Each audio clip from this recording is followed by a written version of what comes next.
এইবাৰ যিসকলে higher secondary পৰীক্ষাত পাছ কৰি আৰু মেট্ৰিক পৰীক্ষাত পাছ কৰি কলেজত নাম ভৰ্তি কৰিলে ছোৱালীসকলে 10,000 আৰু 12,500 টকা লাভ কৰিব।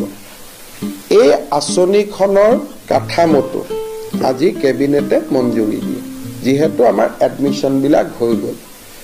আমি বিচাৰিছো যে অন্তত অহা 2 মাহৰ ভিতৰত যদি তেওঁলোকে পইচাটো পাই যায়, তেতিয়া ছোৱালীখিনিয়ে নিজৰ পঢ়াটো অব্যাহত ৰাখিব পাৰিব।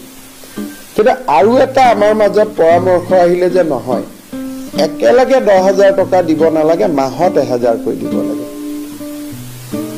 লাগিলে টকাটো 12,000 হওক, কিন্তু মাহত 1,000 কৈ দিলে ল'ৰা ছোৱালীখিনিয়ে টকাটো শিক্ষাৰ কামত লগাব, কিন্তু একেলগে 10,000 পালে মোবাইলো কিনি ল'ব পাৰে।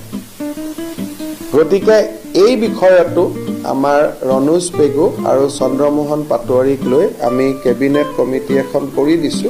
অহা 7 দিনৰ ভিতৰত তেওঁলোকে শিক্ষাবিদসকলৰ লগত কথা পাতি আমাক এটা পৰামৰ্শ দিব যে মাহত 1,000 কৰি দি থাকিম নে একেলগে আমি 10,000 দিম। এই সিদ্ধান্তটো আমি বেছি সময় দিয়া নাই, 7 দিন দিছো, কাৰণ 15 আগষ্টৰ দিনাখন এই আঁচনিখনৰ টকা 1,000 টকা কৰিয়ে হওক বা একেলগে 10,000 টকা কৰিয়ে হওক, যিটোৱে হওক, এই আঁচনিখন আমি অহা 15 আগষ্টৰ দিনাখন শুভাৰম্ভ কৰিব খুজিছো।